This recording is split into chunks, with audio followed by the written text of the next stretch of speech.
Hello दोस्तों, Aaradhya academy के YouTube channel में आप सभी का स्वागत है। दोस्तों, राजस्थान कर्मचारी चयन बोर्ड द्वारा आयोजित रीट मुख्य भर्ती परीक्षा 2026 के नवीनतम पाठ्यक्रम के अनुसार लेवल 2 एसएसटी यानी कि सामाजिक अध्ययन के मॉडल पेपर की टेस्ट सीरीज है वो शुरू की गई थी, जिसमें अपने 21 मॉडल पेपर है वो कंप्लीट हो चुके हैं। आज अपना इसमें 22 नंबर का मॉडल पेपर है। कुल 150 प्रश्न इसमें शामिल किए गए हैं और हूबहू आपको ऐसा ही पेपर है वो परीक्षा में देखने को मिलेगा। दोस्तों, अगर आपने पिछले 21 मॉडल पेपरों का अगर टेस्ट नहीं दिया है तो आप प्लेलिस्ट में जाइए, वहां पे आपको फोल्डर मिल जाएगा। रीट मुख्य परीक्षा लेवल 2 सामाजिक अध्ययन मॉडल पेपर के नाम से फोल्डर बना हुआ है और उसका लिंक है वो आपको डिस्क्रिप्शन में मिल जाएगा। तो आप वहां जाकर जो पिछले मॉडल पेपर है उनका टेस्ट अवश्य दें। और आराध्या एकेडमी के यूट्यूब चैनल को अगर आपने अभी तक सब्सक्राइब नहीं किया तो सब्सक्राइब जरूर करें, बेल आइकन को दबाएं, क्लास को लाइक और अपने दोस्तों के पास में शेयर जरूर करें। तो चलिए दोस्तों, शुरू करते हैं आज का अपना 22 नंबर का मॉडल पेपर। देखिए दोस्तों, 150 प्रश्न इसमें शामिल किए गए और 6 भागों के माध्यम से ये 150 प्रश्न होंगे। जैसे कि दोस्तों, यहाँ पे सबसे पहला भाग है राजस्थान का भौगोलिक, ऐतिहासिक एवं सांस्कृतिक ज्ञान और राजस्थानी भाषा से संबंधित 40 प्रश्न है वो बताने जा रहा हूँ। दोस्तों, आपको ये पता होना चाहिए कि कौन से भाग में आपके कितने प्रश्न है वो गलत हुए हैं, कितने सही हुए हैं। तो यहाँ पर देखिए, पहला भाग है और पहले भाग में 40 प्रश्न है वो पूछे जा रहे हैं। पहला प्रश्न देखिए, मालपुरा करौली मैदान भाग है। मालपुरा करौली मैदान किसका भाग है? तो दोस्तों, ये बनास बेसिन का भाग है। किसका? बनास बेसिन का भाग है। 4 नंबर का ऑप्शन बिल्कुल सही। आप सभी को पता होगा कि टोंक का मालपुरा तथा करौली जिला बनास नदी बेसिन के मैदानी भाग माने जाते हैं। तो यहाँ पर इसमें राइट आंसर हो जाएगा बनास बेसिन का। 4 नंबर ऑप्शन सही। सेकंड नंबर का प्रश्न इसमें देखिए, निम्न में से कौन सा युग्म सही है? एक तरफ राजस्थान की स्थिति है, दूसरी तरफ कुल भौगोलिक क्षेत्र वर्ग किलोमीटर में दे रखा है। यहाँ पर देखिए 23 डिग्री 3 मिनट 23 डिग्री 3 मिनट से 30 डिग्री 12 मिनट उत्तरी अक्षांश और दोस्तों 69.5 डिग्री से 78 डिग्री 17 मिनट पूर्वी देशांतर और 3,42,239.74 वर्ग किलोमीटर ये दोस्तों राजस्थान का कुल क्षेत्रफल है। तो यहाँ पर पहला ही नंबर का ऑप्शन इसका सही उत्तर हो जाएगा। दोस्तों, ये राजस्थान की स्थिति है, ये दोस्तों राजस्थान का कुल क्षेत्रफल है। आगे देखिए दोस्तों, यहाँ पर इसमें 3 नंबर का प्रश्न है, कोपेन के जलवायु वर्गीकरण में BWHW जलवायु प्रदेश का की कौन सी एक विशेषता है? बताइए, BWHW जलवायु प्रदेश की कौन सी एक विशेषता है? तो यहाँ पर इसमें राइट आंसर हो जाएगा वो है शुष्क एवं उष्ण दशाएं। शुष्क एवं उष्ण दशाएं। तो यहाँ पर इसमें 3 नंबर का ऑप्शन बिल्कुल सही उत्तर हो जाएगा। 4 नंबर का प्रश्न इसमें देखिए, अधिक अवनालिका अपर्दन वाले जिले हैं। अधिक अवनालिका अपर्दन वाले जिले हैं तो वो जिले कौन से हैं? तो वो है दोस्तों धौलपुर, करौली, सवाईमाधोपुर और कोटा।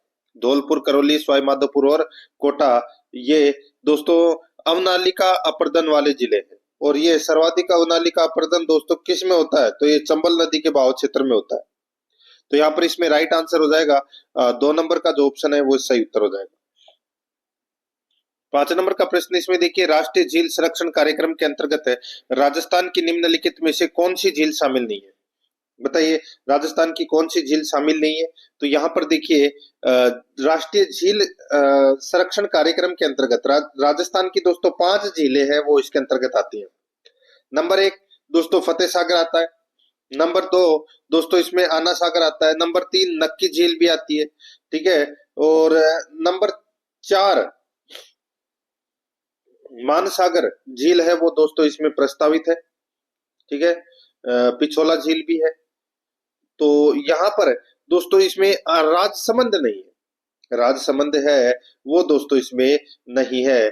पुष्कर झील भी आती है। तो यहाँ पर इसमें राइट आंसर हो जाएगा 4 नंबर का ऑप्शन बिल्कुल सही। फतेह सागर, पिछोला, आना सागर, पुष्कर और नक्की झील ये इसमें राष्ट्रीय झील संरक्षण कार्यक्रम में शामिल है। राजसमंद नहीं है। 4 नंबर ऑप्शन सही। 6 नंबर का प्रश्न है, किन जिलों में मिश्रित पतझड़ वन पाए जाते हैं? किन जिलों में मिश्रित पतझड़ वन पाए जाते हैं? तो ये पाए जाते हैं दोस्तों उदयपुर, कोटा, बूंदी, चित्तौड़गढ़। उदयपुर, कोटा, बूंदी, चित्तौड़गढ़ में दोस्तों ये मिश्रित पतझड़ वाले वन है वो पाए जाते हैं। 1 नंबर ऑप्शन सही। 7 नंबर का प्रश्न है, राजस्थान का खीचन गांव किसके लिए जाना जाता है? राजस्थान का खीचन गांव किसके लिए जाना जाता है? तो दोस्तों ये फड़ौदी के पास है, ये खीचन गांव, ठीक है। और ये कुर्जा पक्षी यानी कि प्रवासी पक्षी है कुर्जा, जिसको बोलते हैं डेमोसिल क्रेन, उसके लिए दोस्तों ये प्रसिद्ध है। यहाँ पर इसमें सही उत्तर हो जाएगा 1 नंबर का ऑप्शन बिल्कुल सही, ठीक है, ये आपको इसमें याद रखना है। नेक्स्ट आगे देखिए, और इसको रामसर साइट में भी शामिल कर लिया गया है, ये भी आपको याद रखना है खीचन गांव को। 8 नंबर का प्रश्न, निम्नलिखित में से कौन सा मिट्टी जिले सुमेलित नहीं है? दोस्तों मध्यम काली मिट्टी कहाँ पाई जाती है? ये तो सभी को पता होगा दोस्तों, हाड़ौती क्षेत्र में यानी कि बूंदी और बारां जिलों में दोस्तों ये मध्यम काली मिट्टी पाई जाती है, बिल्कुल सही है। लाल लोमी मिट्टी है वो दोस्तों डूंगरपुर उदयपुर में पाई जाती है, तो दोस्तों ये भी बिल्कुल सही है। लाल और पीली मिट्टी है, लाल और पीली मिट्टी दोस्तों यहाँ पर झालावाड़ और कोटा दे रखा है, जो कि इसमें गलत हो जाएगा। दोस्तों लाल पीली मिट्टी है ये दोस्तों सवाई माधोपुर, भीलवाड़ा, अजमेर, करौली, टोंक, इन जिलों में दोस्तों ये मिट्टी है वो पाई जाती है। झालावाड़ कोटा इसमें गलत हो जाएगा, वहां पर तो दोस्तों मध्यम काली मिट्टी पाई जाती है। भूरी रेतीली कछारी मिट्टी है ये दोस्तों भरतपुर अलवर में पाई जाती है, बिल्कुल सही बात है। तो यहाँ पर इसमें 3 नंबर का ऑप्शन बिल्कुल सही। 9 नंबर का प्रश्न है, राष्ट्रीय सरसों अनुसंधान केंद्र राजस्थान के किस स्थान पर स्थित है? तो सरसों अनुसंधान केंद्र है वो दोस्तों सेवर भरतपुर में। कहां पर है दोस्तों? सेवर है भरतपुर में है। यहाँ पर 2 नंबर का जो ऑप्शन है वो इसका बिल्कुल सही।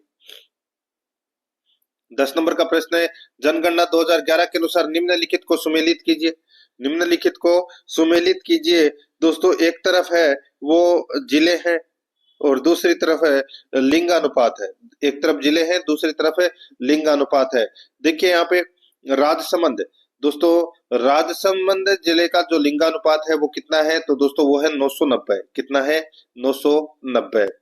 और डूंगरपुर जिले का दोस्तों 994 है डूंगरपुर जिले का लिंगानुपात, और पाली जिले का लिंगानुपात 987 है, और प्रतापगढ़ का 983 है। तो यहाँ पर इसका राइट आंसर क्या हो जाएगा? 4132। 4132 इसका बिल्कुल सही उत्तर हो जाएगा। यहाँ पर इसमें 4132 देखिए 2 नंबर का जो ऑप्शन है वो इसका बिल्कुल सही उत्तर हो जाएगा। 11 नंबर का प्रश्न इसमें देखिए, निम्नलिखित को सुमेलित कीजिए। निम्नलिखित को सुमेलित कीजिए, सूची फर्स्ट को सूची सेकंड से सुमेलित करना है। यहाँ पर देखिए परिवर्तित क्षेत्र विकास कार्यक्रम, परिवर्तित क्षेत्र विकास कार्यक्रम की स्थापना कब हुई थी? तो दोस्तों ये 1978 69 में दोस्तों ये स्थापना हुई थी। तो दोस्तों यहाँ पर 1978 आ जाएगा, ठीक है। और बिखरी जाति के लिए विकास कार्यक्रम, बिखरी जाति के लिए विकास कार्यक्रम जिसको बोलते हैं टाडा, और ये परिवर्तित क्षेत्र विकास कार्यक्रम है, इसको बोलते हैं माडा, ठीक है। बिखरी जाति के लिए विकास कार्यक्रम है ये 1969 में ये कार्यक्रम शुरू किया गया था। राजस्थान जनजाति क्षेत्रीय विकास सहकारी संघ की जो स्थापना है वो दोस्तों 1975 में की गई थी। और माणिक्यलाल वर्मा आदिम जाति शोध एवं प्रशिक्षण संस्थान है वो दोस्तों 1964 में की गई थी इसकी स्थापना। तो यहाँ पर इसमें राइट आंसर क्या हो जाएगा? BDCA। BDCA यानी कि अपना इसमें देखिए BDCA, ये 3 नंबर का ऑप्शन सही उत्तर। 12 नंबर का प्रश्न है, राजस्थान के किन जिलों में पोटाश के अकूट भंडार मिले हैं? पोटाश के भंडार दोस्तों कहां पर मिले हैं? तो यहाँ पर इसमें सही उत्तर हो जाएगा वो है दोस्तों बीकानेर, चूरू, श्रीगंगानगर और हनुमानगढ़ में दोस्तों पोटाश के भंडार है वो मिले हैं। तो यहाँ पर इसमें सही उत्तर हो जाएगा 3 नंबर का ऑप्शन बिल्कुल सही। 13 नंबर का प्रश्न इसमें देखिए, सूची फर्स्ट को सूची सेकंड से सुमेलित करना है। सूची फर्स्ट में दोस्तों यहाँ पर देखिए अपने को बताना है कि एक तरफ खान है दूसरी तरफ खनिज है। देखिए लूणकरणसर, दोस्तों लूणकरणसर में किसकी खान है बताइए? लूणकरणसर में दोस्तों किसकी खान है? तो यहाँ पर देखिए दोस्तों जिप्सम, सीसा, जस्ता, टंगस्टन। तो इसमें देखिए दोस्तों जिप्सम की खान है दोस्तों लूणकरणसर में, जिप्सम की खान है लूणकरणसर में। और जावर में तो दोस्तों आप सभी को पता होगा, जावर के अंदर तो दोस्तों सीसा एवं जस्ते की खान है। ठीक है। डेगाना, बताइए, डेगाना के अंदर दोस्तों टंगस्टन की खान है और चंपागुड़ा में दोस्तों बेरिलियम की खान है। तो यहाँ पर इसमें राइट आंसर हो जाएगा 2 3 4 1। 2 3 4 1 कौन से ऑप्शन में है? तो यहाँ पर दूसरा नंबर का ऑप्शन है वो इसका बिल्कुल सही उत्तर हो जाएगा। 14 नंबर का प्रश्न इसमें देखिए, राजस्थान में गैर परंपरागत ऊर्जा स्रोत से ऊर्जा सर्जन करने के लिए नोडल एजेंसी है।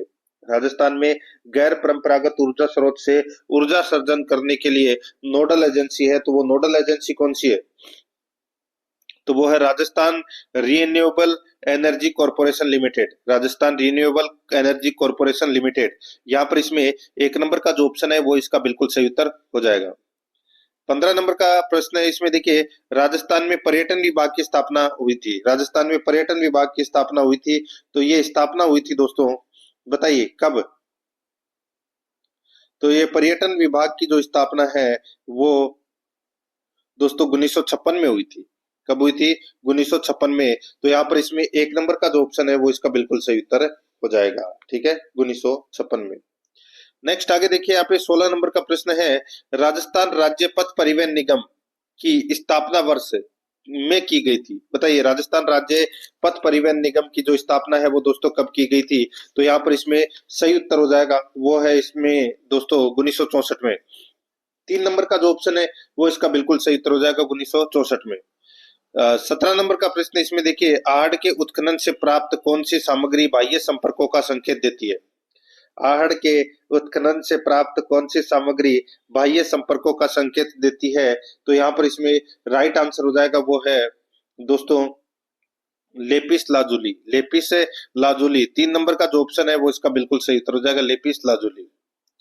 18 नंबर का प्रश्न इसमें देखिए, निम्नलिखित युद्धों पर विचार कीजिए। निम्नलिखित युद्धों पर विचार कीजिए, इन युद्धों का सही कालानुक्रम कौन सा है वो अपने को बताना है।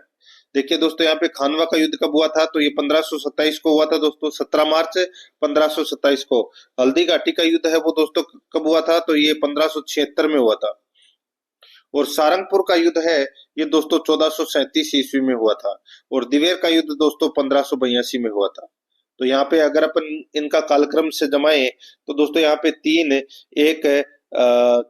1 2 4 अपना इसमें राइट आंसर हो जाएगा। यहाँ पर देखिए 3 नंबर का ऑप्शन सही उत्तर हो जाएगा इसमें। 19 नंबर का प्रश्न इसमें देखिए, किरणा संबंधित है। किरणा किससे संबंधित है? तो किरणा वस्तु विनिमय प्रणाली से संबंधित है किरणा। यहाँ पर 3 नंबर का ऑप्शन बिल्कुल सही उत्तर हो जाएगा। 20 नंबर का प्रश्न इसमें देखिए, निम्न को सुमेलित कीजिए एवं नीचे दिए गए कोटों में से उत्तर चुनिए। निम्न को सुमेलित कीजिए एवं नीचे दिए गए कोटों में से उत्तर चुनिए। एक तरफ पर्यटन केंद्र है, दूसरी तरफ स्थान है। एक तरफ पर्यटन केंद्र है, दूसरी तरफ स्थान है। तो दोस्तों यहाँ पर देखिए, सोनी जी की नरसिया, सोनी जी की नरसिया दोस्तों कहाँ पर है ये? तो दोस्तों ये उदयपुर में है सोनी जी की नरसिया। नहीं नहीं नहीं नहीं, ये देखिए यहाँ पर लोहागढ़ का किला तो दोस्तों आप सभी को पता होगा भरतपुर में। जूनागढ़ का किला दोस्तों बीकानेर में। ये सोनी जी की नरसिया है ये दोस्तों अजमेर में है। कहाँ पर है? अजमेर में। और चंद्रमहल है वो जयपुर में है। चंद्रमहल कहाँ पर है? तो दोस्तों ये जयपुर में है। तो यहाँ पर इसमें राइट आंसर हो जाएगा वो है दोस्तों 3 1 4 2 अपना इसमें सही उत्तर हो जाएगा। 3 1 4 2 यानी कि 4 नंबर का जो ऑप्शन है वो इसका बिल्कुल सही उत्तर हो जाएगा। 21 नंबर का प्रश्न इसमें देखिए, बच्छावतों, रामपुरिया, गुलेच्छा, सेठिया की हवेलियां राजस्थान में कहाँ स्थित है? बच्छावतों, रामपुरिया, गुलेच्छा, सेठिया की हवेलियां राजस्थान में कहाँ स्थित है? कहाँ पर स्थित है? तो दोस्तों ये बीकानेर में स्थित है। 4 नंबर का जो ऑप्शन है वो इसका बिल्कुल सही उत्तर हो जाएगा, बीकानेर में स्थित है ये। 22 नंबर का प्रश्न इसमें देखिए, ईसर जी एवं ईसरी जी निम्न में से किस युग्म को प्रदर्शित करते हैं?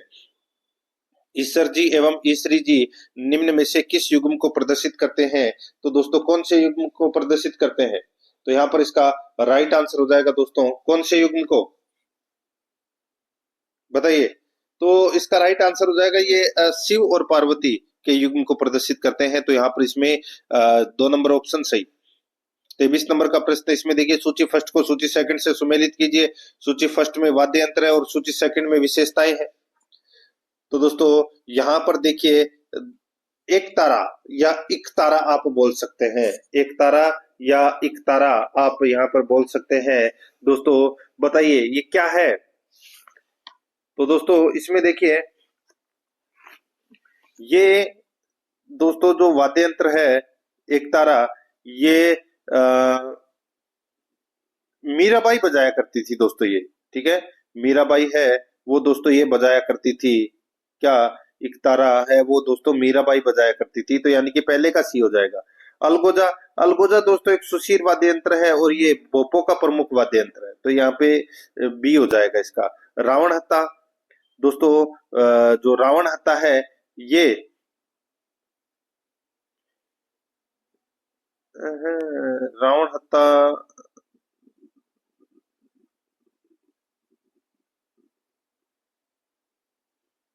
रावण हत्था है वो, नहीं नहीं देखिए, ये अलगोजा है ये, इसमें ये हो जाएगा।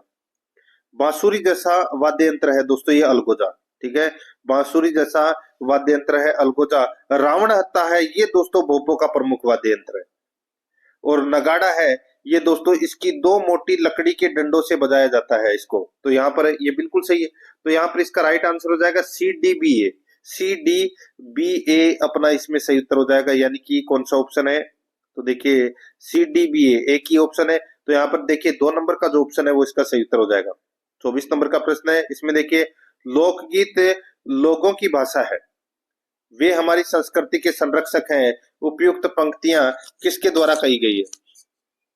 लोकगीत लोगों की भाषा है, वे हमारी संस्कृति के संरक्षक हैं, उपयुक्त पंक्तियां किसके द्वारा कही गई है? तो यहाँ पर इसका राइट आंसर हो जाएगा वो है इसमें दोस्तों महात्मा गांधी के द्वारा। 1 नंबर का जो ऑप्शन है वो इसका बिल्कुल सही उत्तर हो जाएगा, महात्मा गांधी के द्वारा। 25 नंबर का प्रश्न इसमें देखिए, राजस्थान राज्य में प्रचलित सागड़ी प्रथा क्या थी? सागड़ी प्रथा है वो क्या थी? तो दोस्तों सागड़ी प्रथा है ये एक बंधुआ मजदूर प्रणाली थी, बंधुआ मजदूर प्रणाली थी, तो यहाँ पर इसमें 1 नंबर का ऑप्शन सही। 26 नंबर का प्रश्न इसमें देखिए, राजस्थान के प्रमुख संत तथा उनके द्वारा स्थापित संप्रदायों के संबंध में कौन सा युग्म सही है? तो कौन सा युग्म सही है वो दोस्तों अपने को यहाँ पर बताना है। देखिए एक तरफ प्रवर्तक दे रखे हैं और दूसरी तरफ संप्रदाय दे रखे हैं, अपने को बताना है कि कौन सा युग्म सही है और कूट भाषा में अपने को उत्तर देना है। देखिए रामचरण जी जो सापुरा शाखा के प्रवर्तक रहे हैं, तो वहां पर कौन सी संप्रदाय है? तो दोस्तों वो है राम सनेही संप्रदाय के प्रवर्तक थे दोस्तों, बिल्कुल सही बात है। तो अपना पहला नंबर का है वो क्या हो जाएगा? सही हो जाएगा। और देखिए दूसरा लालगिरी जी, दोस्तों जो ये लालगिरी जी हैं यहाँ पर अलखिया संप्रदाय दे रखा है, जो कि दोस्तों इसमें क्या दे रखा है? बिल्कुल सही दे रखा है। ठीक है, ये अलखिया संप्रदाय के प्रवर्तक थे। हरिदास जी है ये निरंजनी संप्रदाय के प्रवर्तक थे, और संत दास जी है ये दोस्तों गुंदड़ संप्रदाय के प्रवर्तक थे। तो यहाँ पर ये चारों के चारों दोस्तों क्या है? सही सुमेलित है। तो यहाँ पर इसमें राइट आंसर क्या हो जाएगा? 1 2 3 4, यानी कि सभी युग में सही है। 4 नंबर का जो ऑप्शन है वो इसका बिल्कुल सही। अब देखिए 27 नंबर का प्रश्न है, पन्ना मीणा का कुंड स्थित है, पन्ना मीणा का कुंड है वो कहाँ पर स्थित है? तो यहाँ पर इसमें राइट आंसर हो जाएगा, पन्ना मीणा का कुंड है ये आमेर जयपुर में स्थित है। कहाँ पर है? आमेर जयपुर में। 3 नंबर का ऑप्शन सही उत्तर हो जाएगा। 28 नंबर का प्रश्न इसमें देखिए, निम्नलिखित में से कौन अंतर्राष्ट्रीय न्यायालय में न्यायाधीश बनने वाले प्रथम राजस्थानी थे? निम्नलिखित में से कौन है अंतर्राष्ट्रीय न्यायालय में न्यायाधीश बनने वाले प्रथम राजस्थानी थे? तो यहाँ पर इसका सही उत्तर हो जाएगा वो है नगेंद्र सिंह, डूंगरपुर से थे। तो यहाँ पर इसमें 2 नंबर का ऑप्शन बिल्कुल सही। नेक्स्ट आगे देखिए 29 नंबर का प्रश्न है, मेमंद आभूषण पहना जाता है, मेमंद आभूषण पहना जाता है तो दोस्तों ये सिर पर पहने जाने वाला आभूषण है। यहाँ पर 1 नंबर का ऑप्शन बिल्कुल सही उत्तर हो जाएगा, सिर पर पहने जाने वाला आभूषण है। अब देखिए यहाँ पे 30 नंबर का प्रश्न है, सूची फर्स्ट को सूची सेकंड से सुमेलित कीजिए। सूची फर्स्ट में लोक कला और सूची सेकंड में सामग्री है। तो दोस्तों यहाँ पर देखिए कावड़, कावड़ दोस्तों किससे बनती है? दोस्तों कावड़ है वो लकड़ी की बनती है दोस्तों ये। ठीक है, लकड़ी की बनती है। और फड़ दोस्तों, फड़ है वो चित्र होते हैं दोस्तों ये, और ये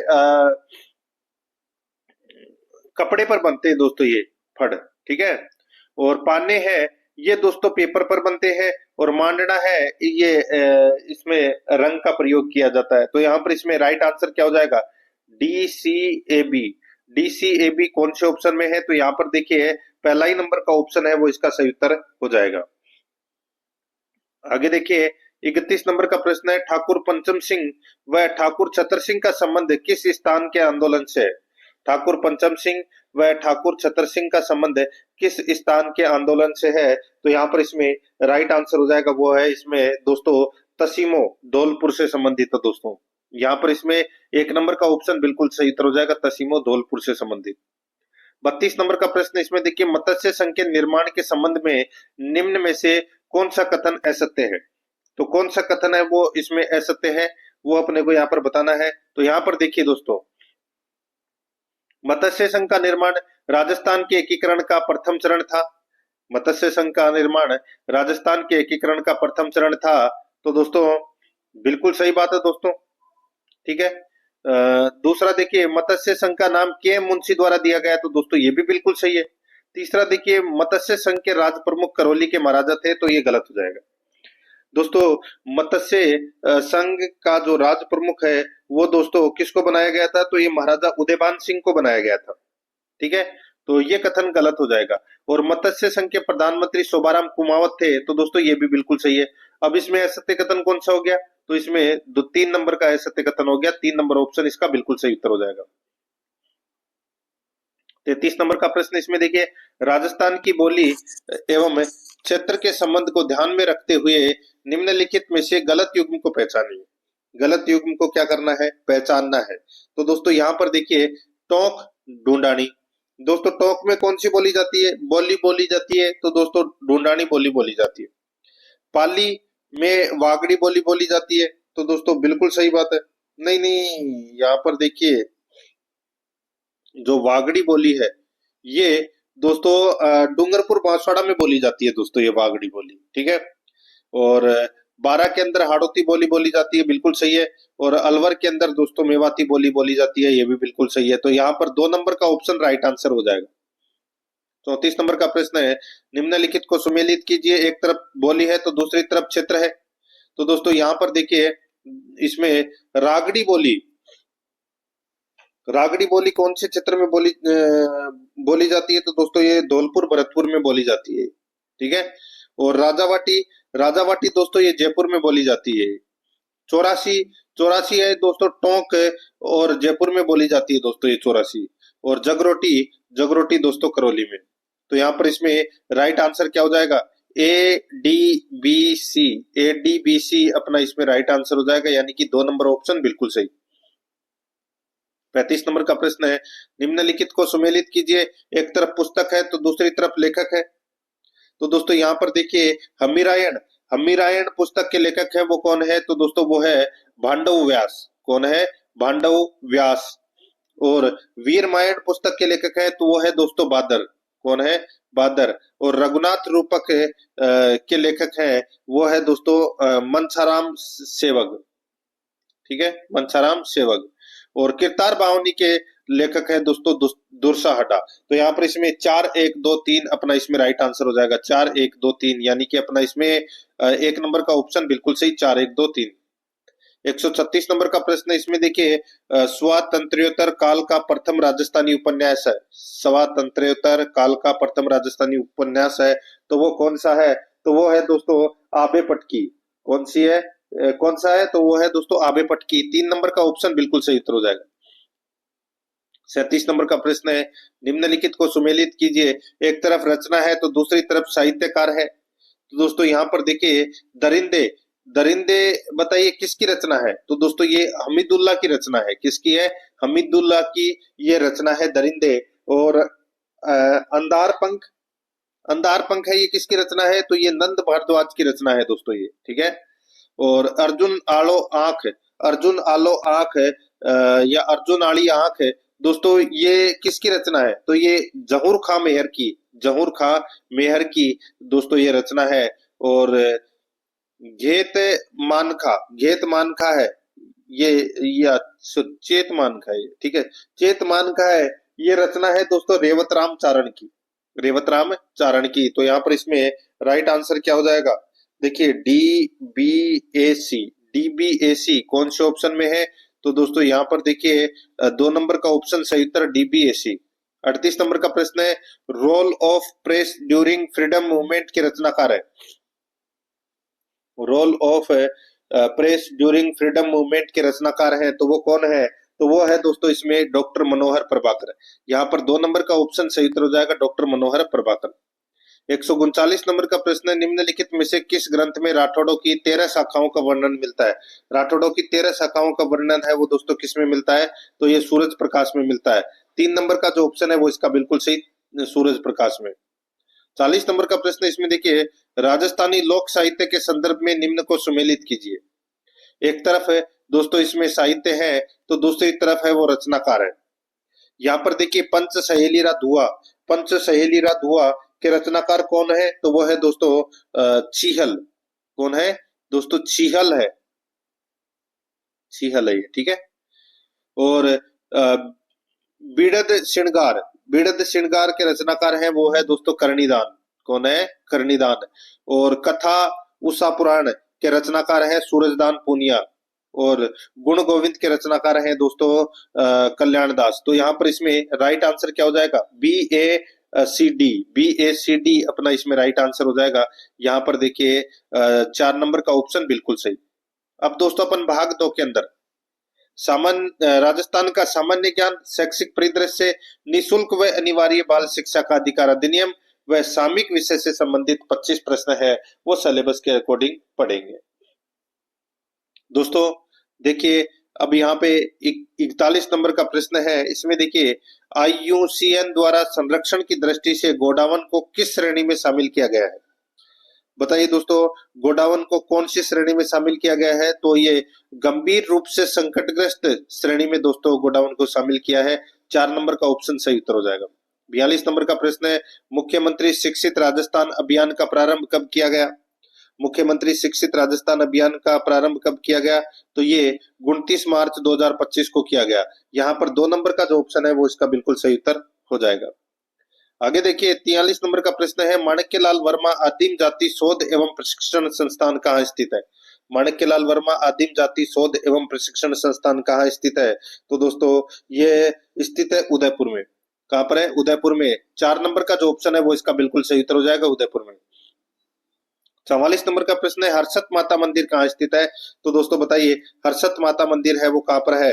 तो यहाँ पर इसका जो सही उत्तर हो जाएगा वो है दोस्तों देखिए ये आबानेरी के अंदर है दोस्तों ये हर्षत माता का मंदिर। तो यहाँ पर इसमें सही उत्तर क्या हो जाएगा? वो है दोस्तों 2 नंबर का जो ऑप्शन है वो इसका बिल्कुल सही उत्तर हो जाएगा, ठीक है। आबानेरी के अंदर है ये। आगे देखिए 45 नंबर का प्रश्न है, निम्न में से पद्मश्री से सम्मानित है दोस्तों राजस्थानी खिलाड़ी है वो कौन है? राजस्थानी खिलाड़ी है वो कौन है वो दोस्तों अपने को यहाँ पर बताना है।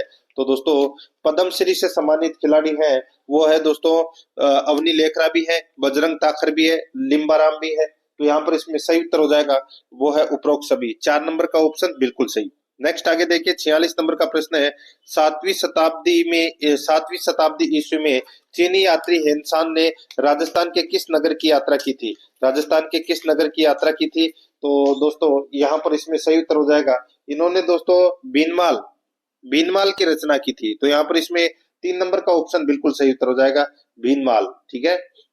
और भीनमाल का पीलो मोलो नाम से उल्लेख किया गया है, ये भी आपको याद रखना है।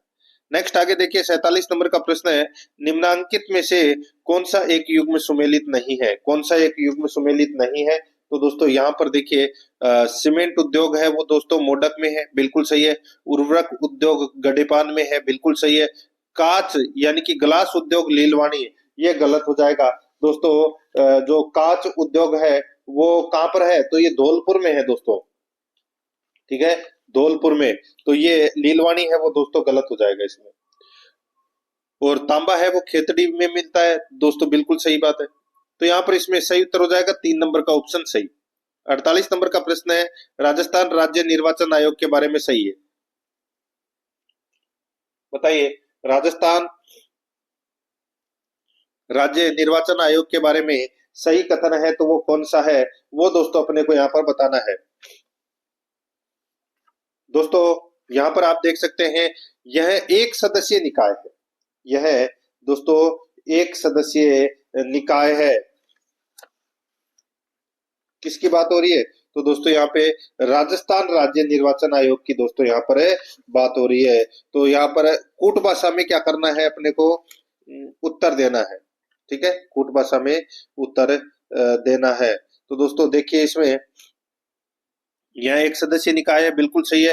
राज्य निर्वाचन आयुक्त का कार्यकाल 5 वर्ष या 65 वर्ष की आयु जो भी पहले हो होता है, बिल्कुल सही है। राज्य निर्वाचन आयोग एक संवैधानिक निकाय है, तो दोस्तों ये भी बिल्कुल सही है। तो यहाँ पर इसका सही उत्तर हो जाएगा उपरोक्त सभी। 4 नंबर का ऑप्शन बिल्कुल सही। 49 नंबर का प्रश्न है, राज्यपाल के संवैधानिक प्रावधानों के संदर्भ में निम्नलिखित कथनों पर विचार कीजिए। राज्यपाल के संवैधानिक प्रावधानों के संदर्भ में निम्नलिखित कथनों पर क्या करना है? विचार करना है। तो दोस्तों देखिए, इसमें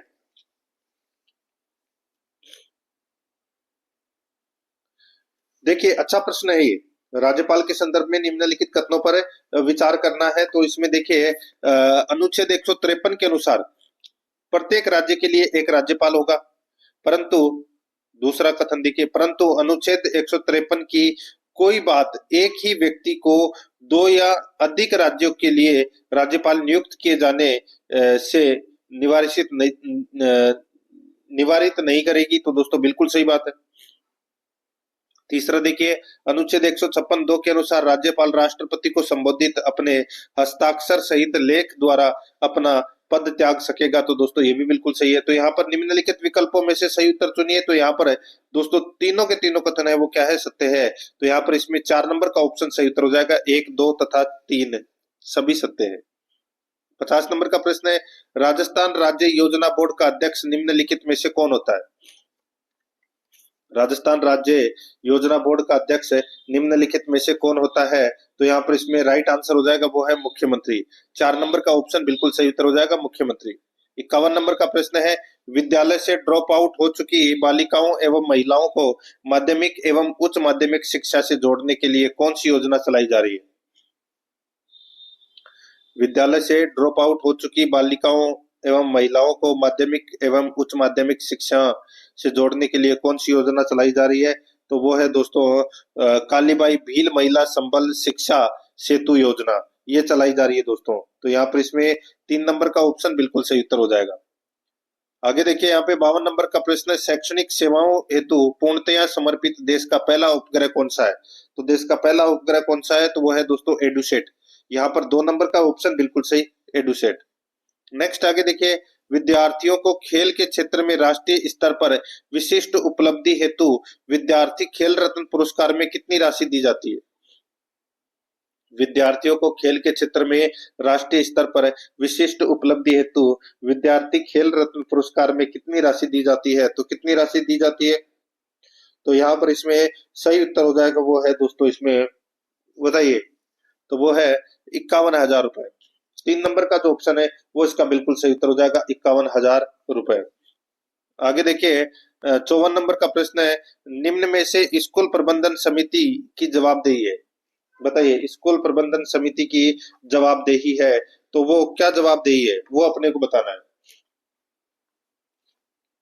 तो देखिए दोस्तों, यहाँ पर इसमें स्कूल के शैक्षणिक वित्तीय और निर्माण संबंधी कार्यों के प्रति उत्तरदायी। दूसरा है दोस्तों, सरकार अथवा अन्य साधनों से प्राप्त अनुदान का नियम के अनुसार उपयोग सुनिश्चित करना। तीसरा है दोस्तों, मिड डे मील का निरीक्षण एवं स्कूलों में अध्यापकों की उपलब्धता को सुनिश्चित करना। तो दोस्तों ये तीनों के तीनों है, ये स्कूल प्रबंधन समिति की जवाबदेही है। तो यहाँ पर इसमें राइट आंसर हो जाएगा उपरोक्त सभी। 4 नंबर का ऑप्शन बिल्कुल सही उत्तर इसमें हो जाएगा। आगे देखिए दोस्तों, यहाँ पर इसमें 55 नंबर का प्रश्न है, कितनी आयु वर्ग तक के बच्चों को नई शिक्षा नीति 2020 के अंतर्गत शिक्षा के अधिकार कानून 2009 में रखा गया है? तो यहाँ पर इसमें सही उत्तर हो जाएगा, वो है दोस्तों 3 से 18 साल के आयु वर्ग को। तो यहाँ पर इसमें सही उत्तर हो जाएगा दोस्तों 3 नंबर का ऑप्शन बिल्कुल सही। आगे देखिए, बालकों का निःशुल्क और अनिवार्य शिक्षा का अधिकार अधिनियम 2009 के अनुसार निम्नलिखित में से कौन अध्यापकों के प्रशिक्षण के लिए मानकों को विकसित और लागू करेगी? बालकों का निःशुल्क और अनिवार्य शिक्षा का अधिकार अधिनियम 2009 के अनुसार निम्नलिखित में से कौन अध्यापकों के प्रशिक्षण के लिए मानकों को विकसित और लागू करेगी? तो यहाँ पर इसमें सही उत्तर हो जाएगा वो है इसमें केंद्रीय सरकार। 4 नंबर का जो ऑप्शन है वो इसका बिल्कुल सही उत्तर हो जाएगा, केंद्रीय सरकार। नेक्स्ट आगे देखिए, यहाँ पे 57 नंबर का प्रश्न है। इसमें देखिए पहली से 5वीं कक्षा के लिए कक्षा 1 में 61 से 90 के बीच छात्र भर्ती है, तो आरटीई अधिनियम 2009 के अनुसार कितने शिक्षकों की आवश्यकता होगी? पहली से 5वीं कक्षा के लिए यदि कक्षा 1 में 61 से 90 के बीच छात्र भर्ती है, तो आरटीई अधिनियम 2009 के अनुसार कितने शिक्षकों की आवश्यकता होगी? तो कितने शिक्षकों की आवश्यकता होगी बताइए? तो दोस्तों उसमें 3 शिक्षकों की आवश्यकता होगी। तो यहाँ पर इसमें 4 नंबर का ऑप्शन बिल्कुल सही उत्तर हो जाएगा। नेक्स्ट आगे देखिए, यहाँ पे शिक्षा का अधिकार अधिनियम का राजस्थान में नाम है, तो राजस्थान में क्या नाम है? तो राजस्थान में आरटीई अधिनियम 2011 नाम है। यहाँ पर 1 नंबर का ऑप्शन बिल्कुल सही। 59 नंबर प्रश्न है, निःशुल्क और अनिवार्य बाल शिक्षा का अधिकार अधिनियम 2009 की धारा 29 की उपधारा 1 द्वारा प्रदत्त शक्तियों का प्रयोग करते हुए केंद्र सरकार द्वारा किस संस्था को प्रारंभिक शिक्षा के लिए पाठ्य चर्चा तथा मूल्यांकन प्रविधि निर्धारित करने हेतु अधिकृत किया गया था? बताइए। निःशुल्क और अनिवार्य बाल शिक्षा का अधिकार अधिनियम 2009 की धारा 29 की उपधारा 1 द्वारा प्रदत्त शक्तियों का प्रयोग करते हुए केंद्र सरकार द्वारा किस संस्था को प्रारंभिक शिक्षा के लिए पाठ्य चर्चा तथा मूल्यांकन प्रविधि निर्धारित करने हेतु अधिकृत किया गया था? तो दोस्तों यहाँ पर इसका सही उत्तर हो जाएगा वो है एनसीईआरटी। यहाँ पर 2 नंबर का जो ऑप्शन है वो इसका सही उत्तर हो जाएगा एनसीईआरटी। आगे देखिए 60 नंबर का प्रश्न है। इसमें देखिए औपचारिक शिक्षा और अनौपचारिक शिक्षा के संबंध में कौन सा कथन है वो असत्य है? औपचारिक शिक्षा और अनौपचारिक शिक्षा के संबंध में कौन सा कथन है वो असत्य है? वो दोस्तों अपने इसमें क्या हो जाएगा, कौन सा कथन असत्य है वो दोस्तों अपने को यहाँ पर बताना है। तो दोस्तों इसमें देखिए पहला संस्था के भीतर होता है जबकि दूसरा संस्थानों के बाहर होता है, बिल्कुल सही बात है। पहला समयबद्ध जबकि दूसरा समय सीमा के बाहर है, तो दोस्तों ये भी बिल्कुल सही है। पहला संगठित है जबकि दूसरा असंगठित है, तो दोस्तों ये भी बिल्कुल सही बात है। चौथा देखिए पहला असंगठित है जबकि दूसरा संगठित है, तो ये गलत हो जाएगा दोस्तों। ये अपना जो ये उल्टा हो जाएगा दोस्तों ये, ठीक है। तो यहाँ पर इसमें सही उत्तर हो जाएगा 4 नंबर का ऑप्शन बिल्कुल सही उत्तर इसमें हो जाएगा, ठीक है। आगे देखिए 61 नंबर का प्रश्न है, कर्मचारी वेतन विसंगति प्रशिक्षण समिति का गठन किसकी अध्यक्षता में किया गया था? तो ये किया गया था दोस्तों खेमराज चौधरी की अध्यक्षता में। 3 नंबर ऑप्शन सही उत्तर। 62 नंबर का प्रश्न है, पद्म भूषण पुरस्कार 2025 के संदर्भ में निम्न को सुमेलित कीजिए। पद्म भूषण पुरस्कार 2025 के संदर्भ में निम्न को सुमेलित कीजिए। एक तरफ है प्राप्तकर्ता और दूसरा है इसमें कार्य क्षेत्र, तो दोस्तों यहाँ पर देखिए दुब्यूर नागेश्वर रेड्डी, ये दोस्तों इनका जो कार्य क्षेत्र है वो था दोस्तों चिकित्सा, ठीक है। और जगदीश सिंह खेहर का जो कार्य क्षेत्र है वो दोस्तों लोक कार्य था। और कुमुदिनी रजनीकांत लाखिया इनका जो कार्य क्षेत्र था वो था दोस्तों कला, ठीक है। और ओसामू सुजुकी मरणोपरांत, ठीक है, इनका जो कार्य क्षेत्र था, ठीक है, इनका जो कार्य क्षेत्र था वो व्यापार और उद्योग था, ठीक है। इनको दोस्तों पद्म विभूषण पुरस्कार 2025 से सम्मानित किया गया था इनको, और ये इन कार्य क्षेत्र से संबंधित थे। तो यहाँ पर CBAD इसका राइट आंसर हो जाएगा, CBAD यानी कि 2 नंबर का ऑप्शन बिल्कुल सही। 63 नंबर का प्रश्न है, निम्नलिखित में से किस कृति को इंटरनेशनल बुकर पुरस्कार 2025 से सम्मानित किया गया है? तो यहाँ पर इसका सही उत्तर हो जाएगा वो है हार्ट लैंप। और ये दोस्तों कन्नड़ लेखिका है बानू मुस्ताक, उनकी प्रसिद्ध कृति है दोस्तों ये। तो यहाँ पर इसमें 2 नंबर का ऑप्शन बिल्कुल सही। इस कृति को इंटरनेशनल बुकर पुरस्कार 2025 मिला है। 64 नंबर का प्रश्न इसमें देखिए, राजस्थान में गोविंद गुरु जनजातीय क्षेत्रीय विकास योजना कब से शुरू की गई? राजस्थान में गोविंद गुरु जनजाति क्षेत्रीय विकास योजना कब से शुरू की गई? तो ये शुरू की गई दोस्तों नवंबर 2024 में। यहाँ पर 2 नंबर का ऑप्शन बिल्कुल सही उत्तर हो जाएगा, 2 नवंबर 2024 में। 65 नंबर का प्रश्न इसमें देखिए, एक जिला एक उत्पाद नीति 2024 के संदर्भ में निम्न कथनों पर विचार कीजिए। निम्न कथनों पर यह विचार करना है। यहाँ पर देखिए, उपयुक्त में से कौन सा कथन सत्य है? उपयुक्त में से कौन सा कथन है वो सत्य है, वो दोस्तों अपने को यहाँ पर बताना है। तो दोस्तों यहाँ पर देखिए, इस नीति के अंतर्गत नवीन सूक्ष्म उद्यमों को 25% एवं लघु उद्यमियों को 15% तक मार्जिन मनी अनुदान दिया जाएगा। बिल्कुल सही बात है।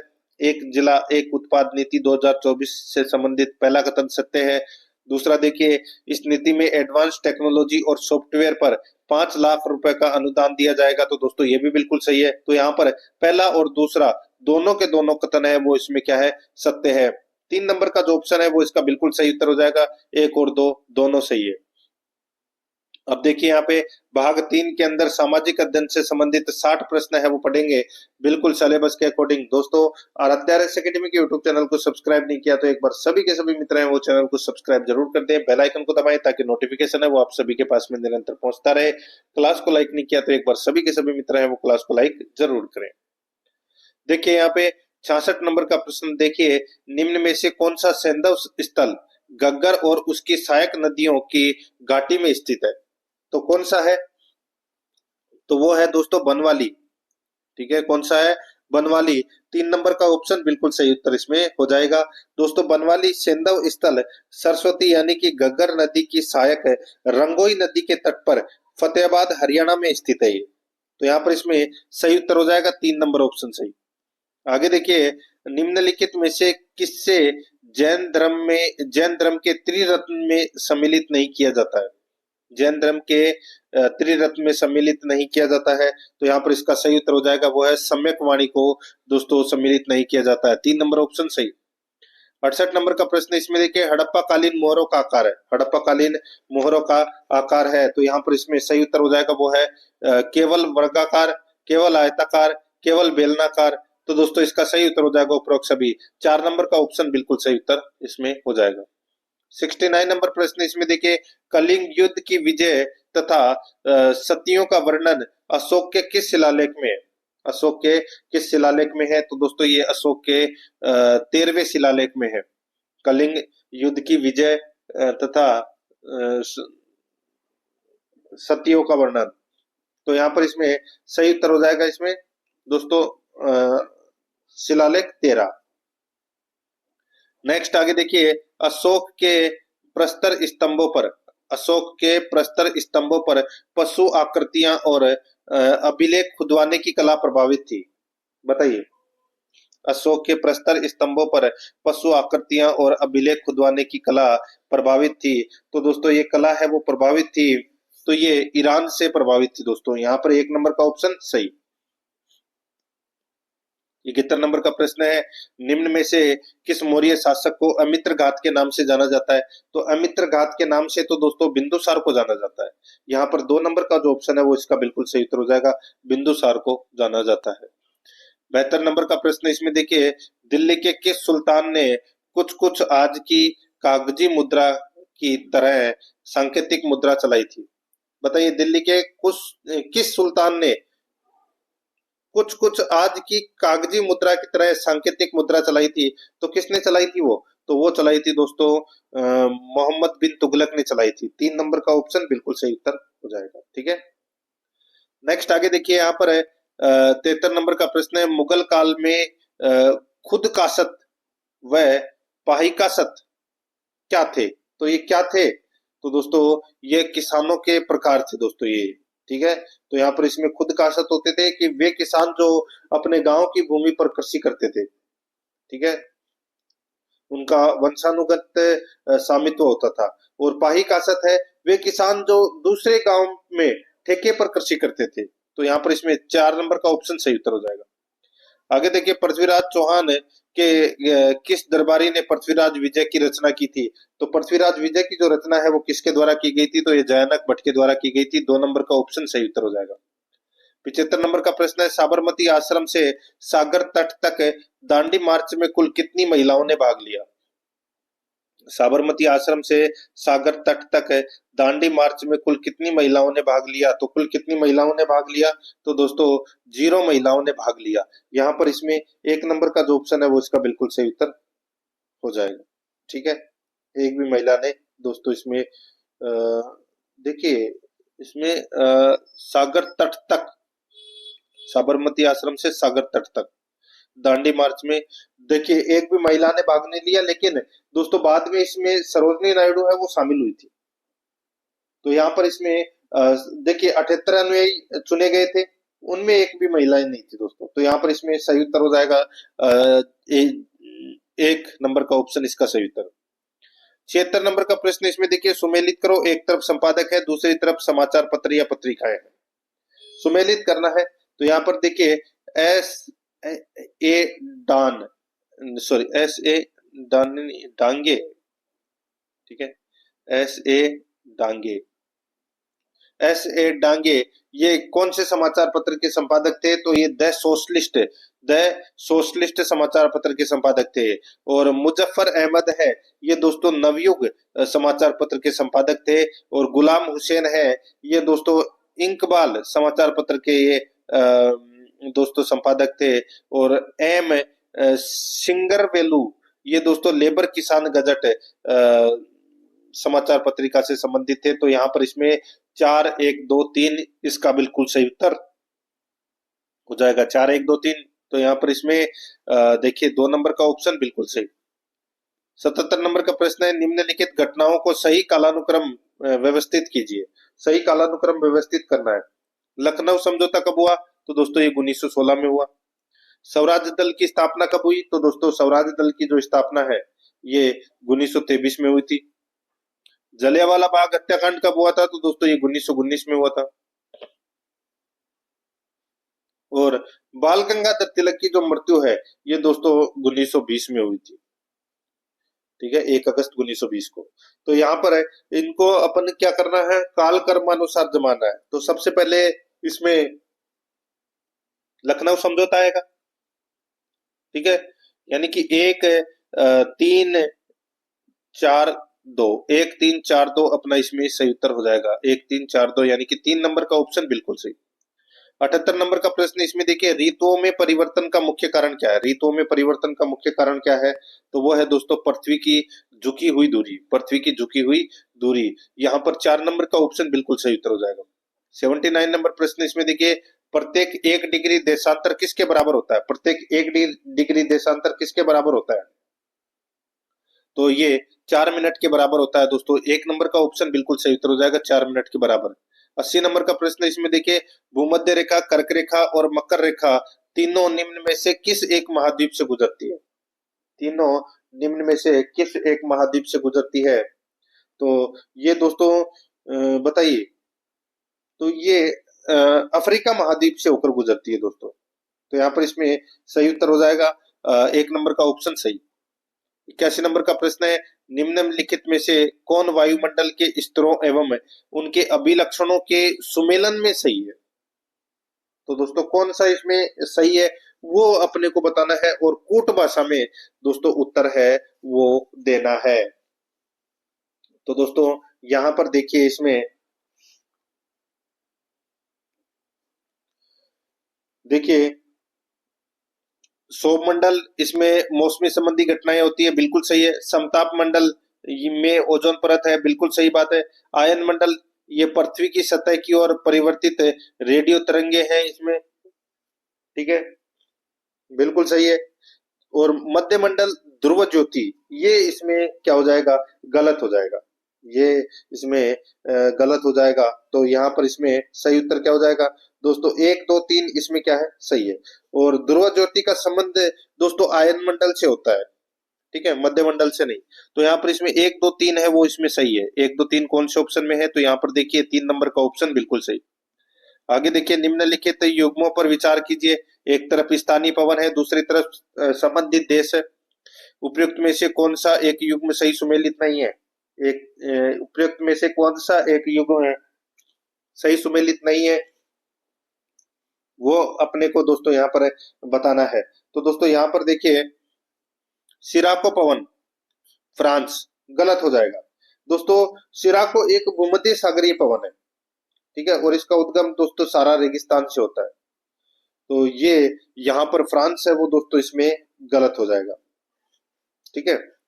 और बोरा पवन है ये इटली में चलती है, और बिलजार्ड पवन है ये कनाडा में चलती है। तो यहाँ पर इसमें 2 और 3 कथन है वो क्या है, इसमें सत्य है, 2 और 3। यहाँ पर 3 नंबर का जो ऑप्शन है वो इसका बिल्कुल सही उत्तर हो जाएगा, 2 और 3। 83 नंबर का प्रश्न है, संयुक्त राज्य अमेरिका और कनाडा में रॉकी पर्वतमाला के पूर्वी ढालों पर नीचे उतरती गर्म पवन को क्या कहते हैं? संयुक्त राज्य अमेरिका और कनाडा में रॉकी पर्वतमाला के पूर्वी ढालों पर नीचे उतरती गर्म पवन को क्या कहते हैं? तो दोस्तों क्या कहते हैं? तो दोस्तों उसको बोलते हैं चिनुक, चिनुक बोलते हैं। 2 नंबर का ऑप्शन बिल्कुल सही, चिनुक। 84 नंबर का प्रश्न है, विषुवतीय प्रतिधाराओं यानी कि इक्वेटोरियल काउंटर करंट के पूर्वाभिमुख प्रवाह की व्याख्या किससे होती है? विषुवतीय प्रतिधाराओं के पूर्वाभिमुख प्रवाह की व्याख्या किससे होती है? तो दोस्तों किससे होती है बताइए? तो ये होती है दोस्तों 2 विषुवतीय धाराओं का अभिसरण से। तो यहाँ पर इसमें राइट आंसर 2 नंबर ऑप्शन हो जाएगा। 85 नंबर का प्रश्न है, संसार का सबसे बड़ा द्वीप कौन सा है? तो संसार का सबसे बड़ा द्वीप है वो कौन सा है? तो वो है दोस्तों ग्रीनलैंड। यहाँ पर 2 नंबर का ऑप्शन बिल्कुल सही, ग्रीनलैंड। 86 नंबर का प्रश्न है, निम्नलिखित में से कौन सा द्वीप अपने लवण पटल संसाधनों के लिए जाना जाता है?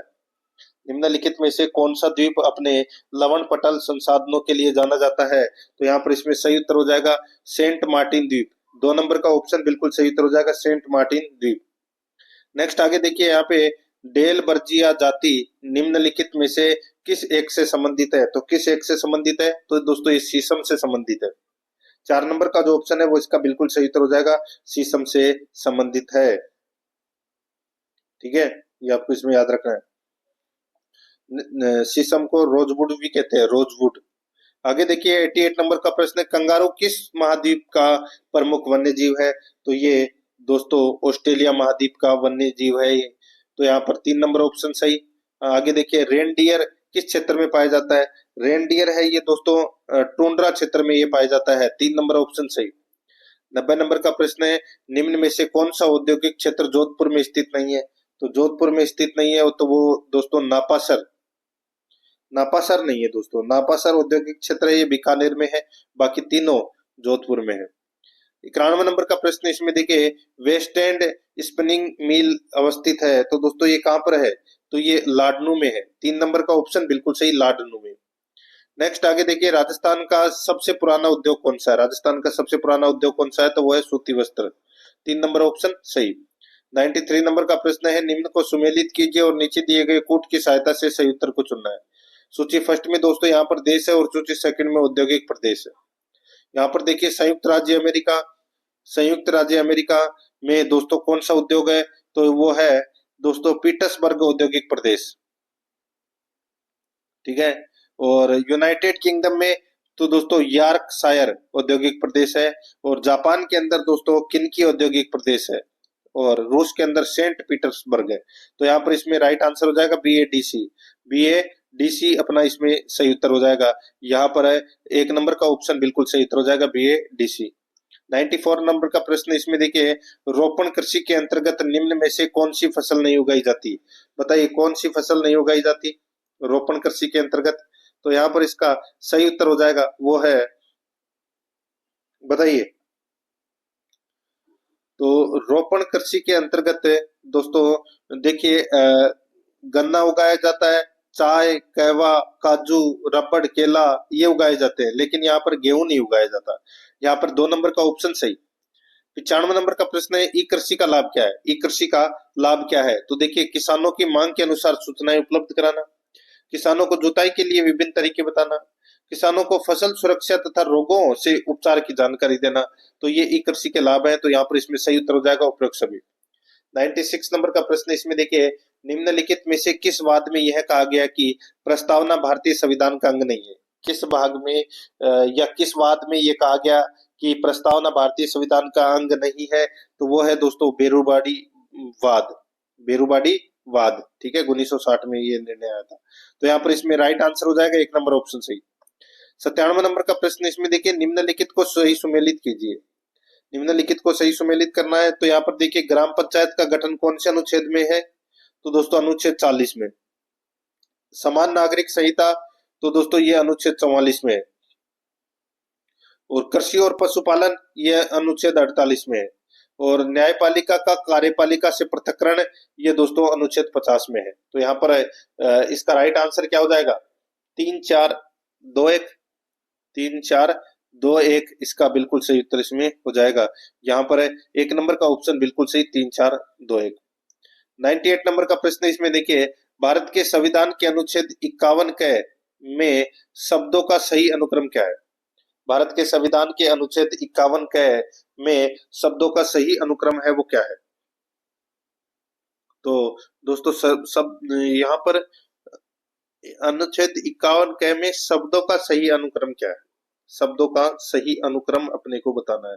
तो यहाँ पर देखिए, राष्ट्र ध्वज, राष्ट्रगान, आदर्शों और संस्थाओं। तो दोस्तों यहाँ पे सबसे पहले आएगा आदर्शों, फिर आएगा दोस्तों इसमें संस्थाओं, फिर आएगा दोस्तों इसमें राष्ट्र ध्वज, और फिर आएगा दोस्तों राष्ट्रगान। तो यहाँ पर इसमें 3 4 1 2 अपना इसमें सही उत्तर होगा। 3 4 1 2 यानी कि 3 नंबर का ऑप्शन बिल्कुल सही उत्तर हो जाएगा। अनुच्छेद 51 के में इसका उल्लेख है। आगे देखिए, 99 नंबर का प्रश्न है, भारत में मृत्युदंड के संदर्भ में निम्नलिखित कथनों में से कौन सा सही नहीं है? बताइए कौन सा कथन है वो मृत्युदंड के संबंध में सही नहीं है? कूट भाषा में दोस्तों अपने को उत्तर देना है। तो दोस्तों यहाँ पर देखिए, एक कैदी को भारतीय संविधान के अनुच्छेद 21 द्वारा मृत्युदंड से बचाया जाता है। तो सॉरी, जो सभी नागरिकों के जीवन और स्वतंत्रता के मूल अधिकार की गारंटी देता है, तो ये गलत हो जाएगा। अपना पहला ही नंबर का जो कथन है वो दोस्तों इसमें गलत हो जाएगा, क्योंकि दोस्तों जो अनुच्छेद 21 है ये सभी नागरिकों के लिए जीवन और स्वतंत्रता के मूल अधिकार को सुनिश्चित करता है, ठीक है, सुनिश्चितता तो दोस्तों ये करता है, ठीक है। और दोस्तों यहाँ पर देखिए, मृत्युदंड से बचाया जाता है, मृत्युदंड से दोस्तों ये बचाया जाता है, ये कथन दोस्तों यहाँ पर देखिए इसमें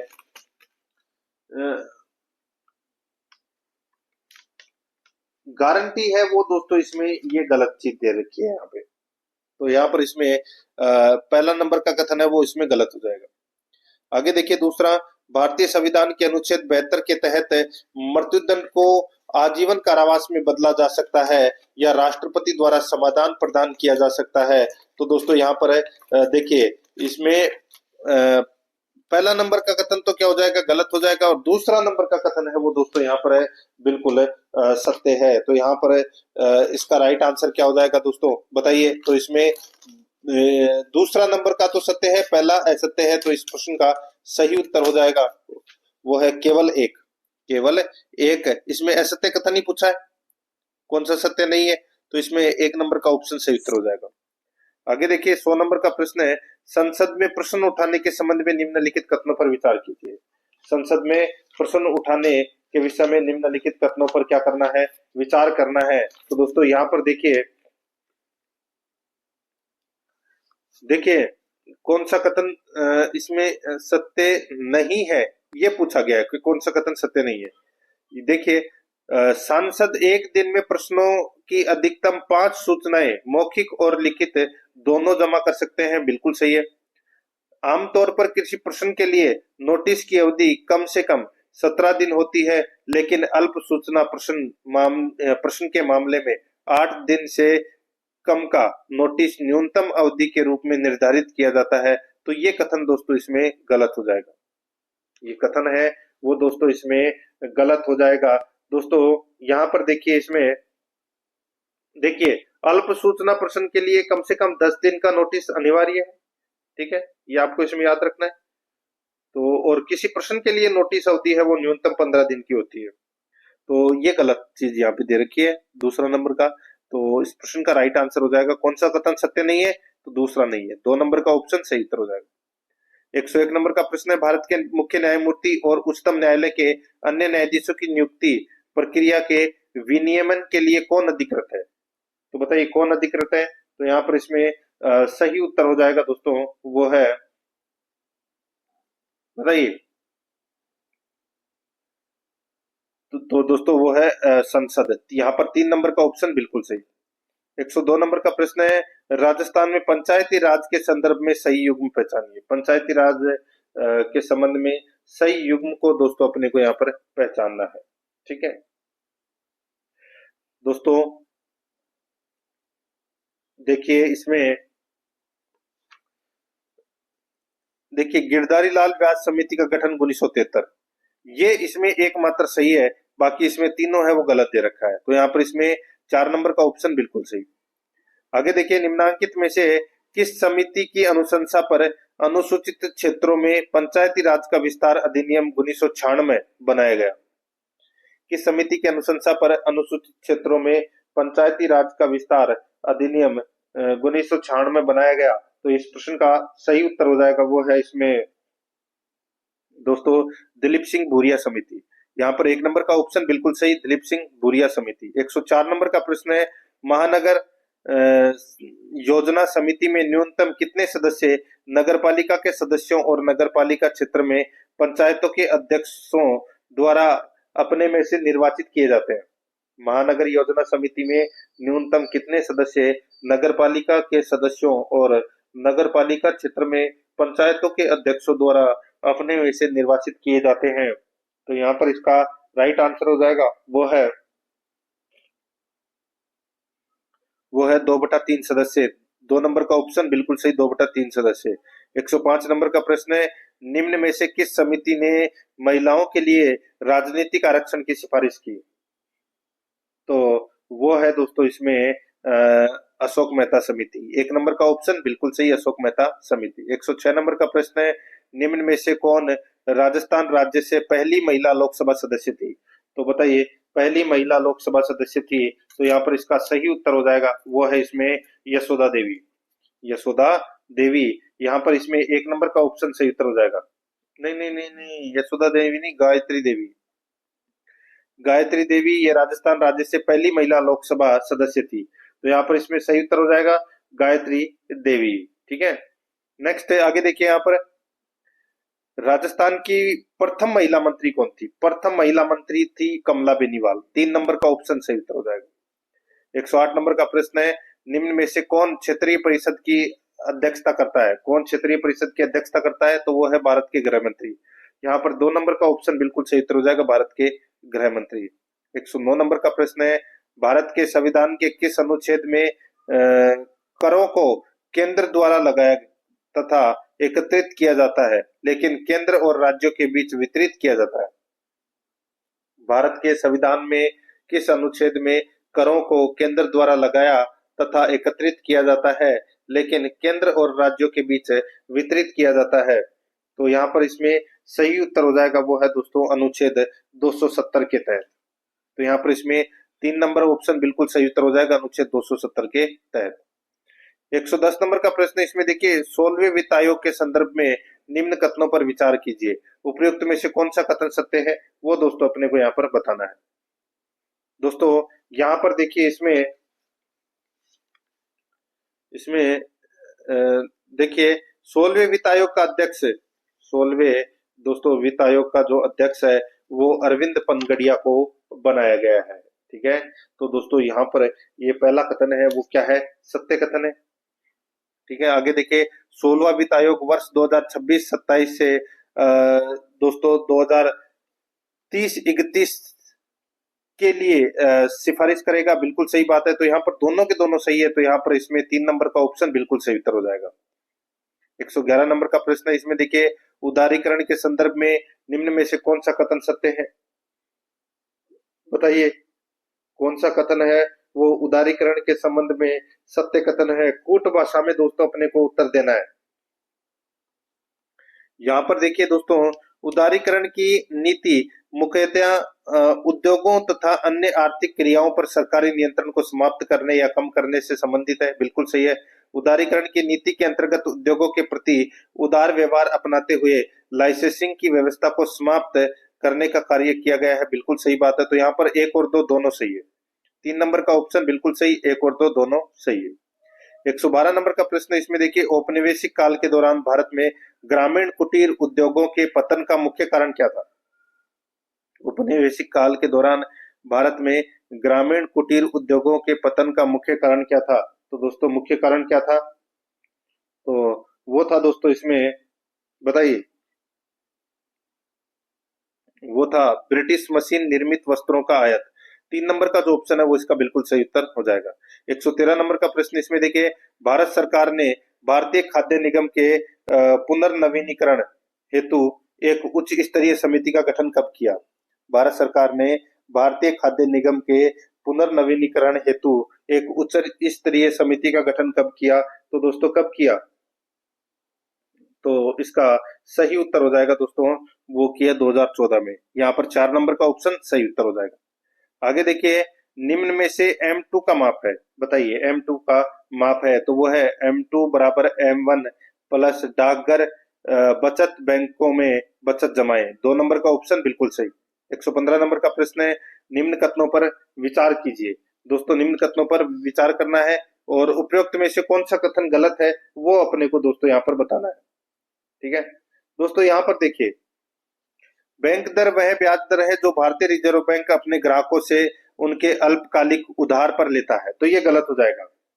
ठीक है, आगे देखिए, रेपो दर वह ब्याज दर है जो भारतीय रिजर्व बैंक अपने ग्राहकों से उनके दीर्घकालिक उधार पर लेता है, तो ये भी गलत हो जाएगा। देखो, रेपो रेट दोस्तों भारतीय रिजर्व बैंक व्यापारिक बैंकों को अल्पकालीन ऋण प्रदान करता है। ठीक है, तो दोनों के दोनों कथन है वो गलत है, तो यहाँ पर इसमें राइट आंसर हो जाएगा 3 नंबर का ऑप्शन सही उत्तर। एक और दो दोनों सही है, मतलब दोनों गलत है। 116 नंबर का प्रश्न, नारी शक्ति वंदन पोर्टल का मुख्य उद्देश्य क्या है? तो उसका मुख्य उद्देश्य है स्वयं सहायता समूहों की रियल टाइम मॉनिटरिंग करना। 2 नंबर का ऑप्शन बिल्कुल सही। 117 नंबर का प्रश्न इसमें देखिए, राष्ट्रीय उपभोक्ता विवाद निवारण आयोग को कितनी राशि तक के विवादों को सुनने का अधिकार है?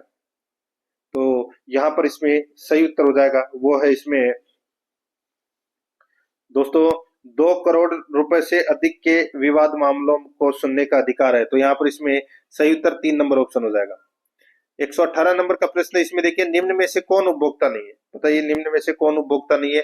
तो दोस्तों वह व्यक्ति जो निःशुल्क वस्तु एवं सेवा प्राप्त करता है, वह व्यक्ति जो पुनर्विक्रय या वाणिज्यिक प्रयोजन हेतु वस्तु एवं सेवा प्राप्त करता है। तो यहाँ पर इसका राइट आंसर क्या हो जाएगा? वो है 3 नंबर का ऑप्शन बिल्कुल सही। एक और दो दोनों सही है। 119 नंबर का प्रश्न इसमें देखिए, उपभोक्ताओं को गुमराह करने वाली भ्रामक प्रथाओं को रोकने हेतु डाक पैटर्न की रोकथाम और विनियमन के लिए दिशा निर्देश 2023 किसके द्वारा जारी किए गए हैं? तो किसके द्वारा जारी किए गए हैं? तो ये केंद्रीय उपभोक्ता संरक्षण प्राधिकरण के द्वारा जारी किए गए हैं। 4 नंबर ऑप्शन सही उत्तर। 120 नंबर का प्रश्न है इसमें देखिए, जीडीपी डिफॉल्टर किसके लिए प्रयुक्त होता है? तो दोस्तों ये किसके लिए प्रयुक्त होता है? तो ये मुद्रास्फीति को समायोजित करने के लिए इसका प्रयोग होता है। 2 नंबर ऑप्शन सही। 121 नंबर का प्रश्न है, निम्नलिखित में से कौन सा एक है दोस्तों, देखिए निम्नलिखित में से कौन सा एक युग्म युग्म ठीक है, कौन सा एक युग्म जीवन की भौतिक गुणवत्ता का सर्वाधिक उपयुक्त आकलन है? तो यहाँ पर इसमें सही उत्तर हो जाएगा शिशु मृत्यु दर साक्षरता। तो यहाँ पर इसमें 1 नंबर का ऑप्शन बिल्कुल सही उत्तर हो जाएगा। 122 नंबर का प्रश्न इसमें देखिए, भारत के राष्ट्रीय विकास की दिशा निर्धारित करने वाली शीर्ष संस्था कौन सी है? तो दोस्तों वो शीर्ष संस्था है वो कौन सी है? तो यहाँ पर इसमें राइट आंसर हो जाएगा, वो है नीति आयोग। 2 नंबर का जो ऑप्शन है वो इसका सही उत्तर हो जाएगा, नीति आयोग। 123 नंबर का प्रश्न है, ई नाम पोर्टल को भारत सरकार के किस मंत्रालय द्वारा संचालित किया जाता है? तो ये कृषि एवं किसान कल्याण मंत्रालय के द्वारा। 4 नंबर का ऑप्शन बिल्कुल सही। 124 नंबर का प्रश्न है, वर्ष 1987 से खाद्य एवं नागरिक आपूर्ति विभाग में कौन सा अतिरिक्त कार्य जोड़ा गया? तो कौन सा अतिरिक्त कार्य जोड़ा गया? तो वो है उपभोक्ता संरक्षण। 3 नंबर का ऑप्शन बिल्कुल सही उत्तर हो जाएगा। 125 नंबर का प्रश्न है, पुनर्गठित सार्वजनिक वितरण प्रणाली कब शुरू की गई? तो दोस्तों ये शुरू की गई 1992 में। तो यहाँ पर इसमें 2 नंबर का ऑप्शन बिल्कुल सही। अब दोस्तों अपन भाग 4 में शैक्षणिक रीति विज्ञान से संबंधित 10 प्रश्न है वो पढ़ेंगे, बिल्कुल सिलेबस के अकॉर्डिंग। यहाँ पर देखिए, बालक समाज में रहता है और समाज के बारे में अध्ययन सामाजिक अध्ययन के माध्यम से करता है। वर्तमान शिक्षण विधियां ऐसी होनी चाहिए जिससे अधिक से अधिक सक्रिय रहते हों और शिक्षक केवल उनके पथ प्रदर्शक का काम करे। उक्त कथन के लिए सबसे उपयुक्त शिक्षण विधि है तो वो कौन सी है? तो वो है सामाजिकृत अभिव्यक्ति विधि। तो यहाँ पर इसमें राइट आंसर हो जाएगा 3 नंबर ऑप्शन सही। आगे देखिए, सामाजिक अध्ययन शिक्षण में सर्वाधिक उपयोग किया जाने वाला उपाय कौन सा है? तो सर्वाधिक उपयोग किया जाने वाला उपाय कौन सा है? तो वो है दोस्तों इसमें एकीकृत उपागम। 4 नंबर का जो ऑप्शन है वो इसका बिल्कुल सही उत्तर हो जाएगा। 128 नंबर का प्रश्न इसमें देखिए, प्रोजेक्ट उपागम में विद्यार्थियों को किस प्रकार का अनुभव प्राप्त होता है? तो किस प्रकार का अनुभव प्राप्त होता है? तो प्रत्यक्ष एवं व्यवहारिक दोनों। तो यहाँ पर इसमें सही उत्तर हो जाएगा 1 नंबर ऑप्शन सही। 129 नंबर का प्रश्न है, शिक्षण व विद्यार्थी की शाब्दिक अंतःक्रिया कक्षा के वातावरण में प्रत्यक्षता संबंधित होती है। शिक्षण व विद्यार्थी की साप्ताहिक अंतःक्रिया कक्षा के किस वातावरण में प्रत्यक्षता संबंधित होती है? इसका राइट आंसर हो जाएगा वो है सामाजिक संवेगात्मक। यहाँ पर 1 नंबर का ऑप्शन बिल्कुल सही उत्तर हो जाएगा। 130 नंबर का प्रश्न इसमें देखिए, सामाजिक विज्ञान शिक्षण अधिगम निम्नलिखित कारणों में किसके लिए महत्वपूर्ण नहीं है? सामाजिक अध्ययन शिक्षण अधिगम निम्नलिखित कारणों में किसके लिए महत्वपूर्ण नहीं है? तो किसके लिए महत्वपूर्ण नहीं है? तो सामाजिक सुधारों और समस्याओं को समझना ये इसके लिए नहीं है महत्वपूर्ण। तो यहाँ पर 1 नंबर ऑप्शन सही।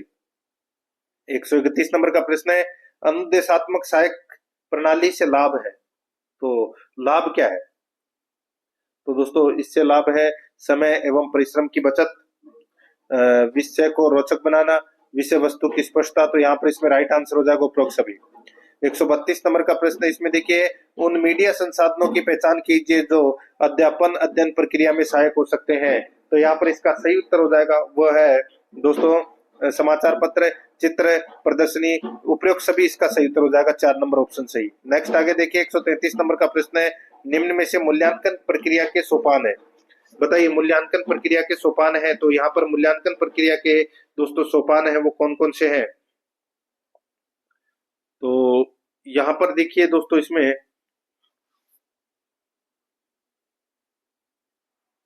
देखिए उद्देश्य का निर्धारण, उद्देश्य की प्राप्ति के लिए अध्ययन अध्यापन क्रियाओं का निर्धारण, मूल्यांकन की प्रविधियों का चयन व निर्माण। तो यहाँ पर इसका सही उत्तर हो जाएगा उपरोक्त सभी। नेक्स्ट आगे देखिए, मूल्यांकन एक सतत प्रक्रिया है, यह संपूर्ण शिक्षा प्रणाली का एक अभिन्न अंग है तथा इसका शिक्षण उद्देश्यों से घनिष्ठ संबंध है। यह कथन किसका है? तो यह कथन है वो दोस्तों किसका है? तो ये जेम्स एम ली का कथन है। तो यहाँ पर 4 नंबर ऑप्शन सही।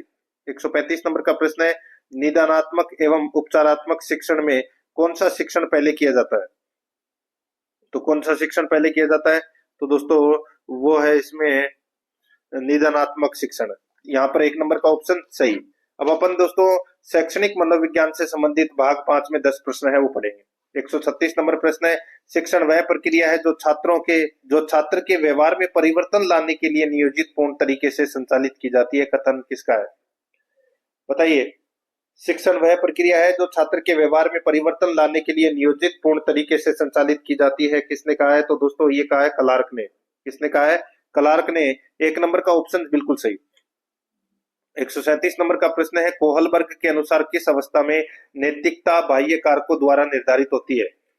नैतिकता बाह्य कारकों द्वारा निर्धारित होती है। तो इसका सही उत्तर हो जाएगा वो है पूर्व पारंपरिक अवस्था। तो यहाँ पर 1 नंबर का ऑप्शन बिल्कुल सही। नेक्स्ट है आगे देखिए, बच्चों में संज्ञानात्मक विकास किसका परिणाम है? तो किसका परिणाम है? तो ये आनुवंशिकता और पर्यावरण की पारस्परिक क्रिया का परिणाम है। 3 नंबर ऑप्शन सही। 139 नंबर प्रश्न है, व्यक्तित्व को प्रभावित करने वाले कारकों में शामिल है तो वो शामिल है दोस्तों जैविक कारक, मनोवैज्ञानिक कारक, वातावरण संबंधी कारक। तो यहाँ पर इसमें सही उत्तर हो जाएगा उपरोक्त सभी। 4 नंबर ऑप्शन सही। 140 नंबर का प्रश्न है, बुद्धि के समूह कारक सिद्धांत का प्रतिपादन किसने किया? तो दोस्तों किसने किया? तो ये किया दोस्तों थर्स्टन ने। यहाँ पर 2 नंबर का ऑप्शन बिल्कुल सही थर्स्टन। 141 नंबर का प्रश्न है, निम्न में से अधिगम में योगदान देने वाले मनोवैज्ञानिक कारकों में कौन सा शामिल नहीं है? मनोवैज्ञानिक कारकों में कौन सा शामिल नहीं है? तो यहाँ पर इसमें सही उत्तर हो जाएगा वो है दोस्तों विषय वस्तु का स्वरूप। 4 नंबर का जो ऑप्शन है वो इसका बिल्कुल सही उत्तर हो जाएगा, विषय वस्तु का स्वरूप। नेक्स्ट आगे देखिए 142 नंबर का प्रश्न है, अल्बर्ट बांडुरा निम्न में से किस सिद्धांत से संबंधित है? तो कौन से सिद्धांत से संबंधित है? तो ये सामाजिक अधिगम सिद्धांत से संबंधित है। 1 नंबर का ऑप्शन सही। 143 नंबर का प्रश्न है, निम्न में से कौन सी पिछड़े बालकों की विशेषता नहीं है? तो पिछड़े बालकों की विशेषता दोस्तों इसमें जिज्ञासा की प्रवृत्ति होना ये नहीं है। 3 नंबर ऑप्शन बिल्कुल सही। आगे देखिए, अभिप्रेरणा का मूल प्रवृत्ति का सिद्धांत किसने दिया? तो ये दिया दोस्तों मैकडॉवेल ने। 1 नंबर का ऑप्शन बिल्कुल सही। आगे देखिए यहाँ पे ADHD का पूर्ण रूप क्या है? ADHD का दोस्तों पूर्ण रूप क्या है? तो वो पूर्ण रूप हो जाएगा दोस्तों attention deficit hyper activity disorder. 3 number का ऑप्शन बिल्कुल सही। अब अपन दोस्तों भाग 6 के अंदर देखिए सूचना तकनीकी से संबंधित 5 प्रश्न है वो पढ़ेंगे। 146 नंबर का प्रश्न इसमें देखिए, शिक्षा में ICT के उपयोग के संदर्भ में कौन सा कथन गलत है? कौन सा कथन गलत है? तो यहाँ पर देखिए अध्यापक की आवश्यकता नहीं रहेगी, तो ये गलत हो जाएगा। तो दोस्तों यहाँ पर 2 नंबर का ऑप्शन बिल्कुल सही, बाकी इसमें सारे सही है। अध्यापक की तो आवश्यकता होगी। आगे देखिए ऑप्टिकल संग्रहण डिवाइस है, ऑप्टिकल संग्रहण डिवाइस है तो वो कौन सा है? वो है हार्ड डिस्क। 3 नंबर ऑप्शन सही। 148 नंबर प्रश्न है, एक कंप्यूटर प्रोग्राम जो एक समय में पूरे प्रोग्राम निर्देशों को मशीनी भाषा में अनुवाद करता है कहलाता है? तो वो कहलाता है दोस्तों कंपाइलर। यहाँ पर 3 नंबर का ऑप्शन बिल्कुल सही, कंपाइलर। 149 नंबर का प्रश्न है, इसमें देखिए साक्षात मानव संसाधन विकास मंत्रालय द्वारा ICT पर लाई गई। तो यहाँ पर इसमें सही उत्तर हो जाएगा वो है एक वन स्टॉप पोर्टल है। यहाँ पर इसमें 4 नंबर का जो ऑप्शन है वो इसका बिल्कुल सही, एक वन स्टॉप पोर्टल है। नेक्स्ट आगे देखिए दोस्तों, यहाँ पर निम्न में से कौन सा कंप्यूटर नेटवर्क नहीं है? बताइए कौन सा कंप्यूटर नेटवर्क नहीं है? तो यहाँ पर इसमें देखिए TAN नहीं है, बाकी LAN local area network, WAN wide area network और MAN तो मेट्रोपॉलिटन एरिया नेटवर्क। तो यहाँ पर इसमें TAN नहीं होता। 1 नंबर का ऑप्शन बिल्कुल सही। तो दोस्तों इसी के साथ मैंने आपको ये जो मॉडल पेपर है वो कंप्लीट करवा दिया है। और आराध्या रेस एकेडमी के यूट्यूब चैनल को सब्सक्राइब नहीं किया तो सब्सक्राइब जरूर कर ले, बेल आइकन को दबाएं ताकि नोटिफिकेशन है वो आप सभी के पास में निरंतर पहुंचता रहे। क्लास को लाइक और अपने दोस्तों के पास में शेयर जरूर करें। मिलते हैं दोस्तों नेक्स्ट क्लास में। जय हिंद, जय भारत।